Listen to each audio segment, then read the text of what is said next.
কেউ যেন দুবারের বেশি প্রধানমন্ত্রী হতে না পারেন, একথা বললেন তারেক রহমান। বিএনপির ভারপ্রাপ্ত চেয়ারম্যান তারেক রহমান বলেছেন, বিএনপি এখন বাংলাদেশ গড়তে চায় যেখানে কোনো ব্যক্তি এমনকি প্রধানমন্ত্রীও স্বেচ্ছাচারী হয়ে ক্ষমতার অপব্যবহার করতে পারবে না। তারেক রহমান বলেন, বাংলাদেশের স্বৈরাচারী ব্যবস্থা যেন পুনরাবৃত্তি না ঘটে সেটি নিশ্চিত করতে বিএনপি সংবিধানে এমন ব্যবস্থা রাখতে চায় যাতে পরপর কেউ দুবারের বেশি প্রধানমন্ত্রী না হতে পারে। আমরা আইন, বিচার ও নির্বাহী বিভাগের মধ্যে ক্ষমতার ভারসাম্য রাখতে চাই।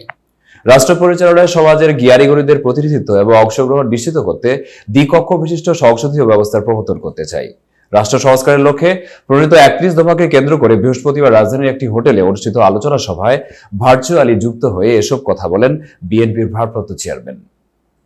৩১ দফা রাষ্ট্র কাঠামো মেরামতে রূপরেখা ও নাগরিক ভাবনার শীর্ষক আলোচনা সভায় সভাপতিত্ব করেন মহাসচিব মির্জা ফখরুল ইসলাম আলমগীর।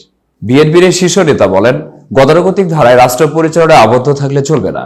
আমাদের উৎসাহ দিতে হবে আধুনিকতাকে, বরণ করে নিতে হবে অভিনবত্বকে। সামনের দিকে দৃষ্টিপাত করে আলিঙ্গন করে দিতে হবে সমাজের বিভিন্ন শ্রেণী পেশার মানুষের চিন্তাধারাকে, যা পরবর্তীকালে পরিবর্তন করে রাজনৈতিক সংস্কৃতিকেও। এতক্ষণ বার্তা বৈঠকের সাথে থাকার জন্য ধন্যবাদ। নতুন নতুন তথ্য ও সংবাদ পেতে বার্তা বৈঠকের ইউটিউব চ্যানেল ও ফেসবুক পেজের সাথেই থাকুন।